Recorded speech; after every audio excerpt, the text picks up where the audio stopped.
എല്ലാ അർത്ഥത്തിലും തൃശ്ശൂർ സംഭവം ദുഃഖകരമാണ്. ഉത്സവങ്ങളെല്ലാം മനുഷ്യരെ സന്തോഷിപ്പിക്കാനും എല്ലാം മറന്ന് ആഹ്ലാദിക്കാനും വേണ്ട അവസരമാണ്. നിർഭാഗ്യവശാൽ ഉത്സവത്തിൻ്റെ പശ്ചാത്തലത്തിൽ ഇത്തരം ദുരന്തമുണ്ടാകുന്നതും പാവപ്പെട്ട മനുഷ്യർ മരിച്ചു പോകുന്നതും എല്ലാവർക്കും ദുഃഖം ഉണ്ടാക്കുന്നുണ്ട്. അതേപറ്റി ഗവൺമെൻറ് ഇപ്പോൾ അന്വേഷണം പ്രഖ്യാപിച്ചിട്ടുണ്ട്. ആ അന്വേഷണം എത്രയും വേഗം പൂർത്തിയാക്കട്ടെ.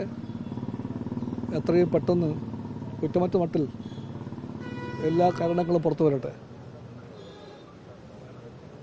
ഒരു കാര്യം കൊണ്ട് പറയാൻ എനിക്ക് താല്പര്യമുണ്ട്. അത് മറ്റൊന്നുമല്ല, ഇതുപോലെ അടിക്കടി ഉത്സവവേളയിൽ മരണമുണ്ടാകുമ്പോൾ ഗൗരവമേറിയ ചില ചിന്തകൾ ആവശ്യമുണ്ട്. അത് നിർബന്ധമായിട്ട് മുൻകൈ എടുക്കേണ്ടത് മറ്റാരുമല്ല, ബന്ധപ്പെട്ട ഉത്സവ കമ്മിറ്റികളും മതപണ്ഡിതന്മാരുമാണ്.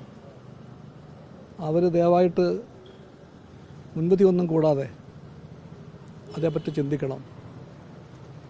ഇതുപോലുള്ള സ്ഫോടക വസ്തുക്കൾ, അപകടമുണ്ടാക്കുന്നവ ഉപയോഗിച്ചുകൊണ്ട് ഉത്സവവേളയുടെ മാറ്റുകൂട്ടാൻ ശ്രമിക്കുന്നത് അടിക്കടി ദുരന്തമുണ്ടാക്കുമ്പോൾ അതേപ്പറ്റി എല്ലാവർക്കും ഗൗരവമായി ചിന്തിക്കാൻ കടമയുണ്ട്.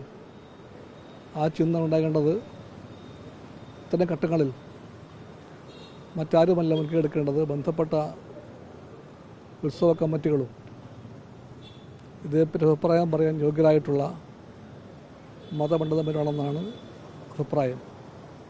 അവരോടെല്ലാം ഏറ്റവും വിനീതമായിട്ട് ആ കാര്യം ഒരു അനുമതിയും കൂടാതെ ഏറ്റെടുക്കാൻ അഭ്യർത്ഥിക്കുന്നു.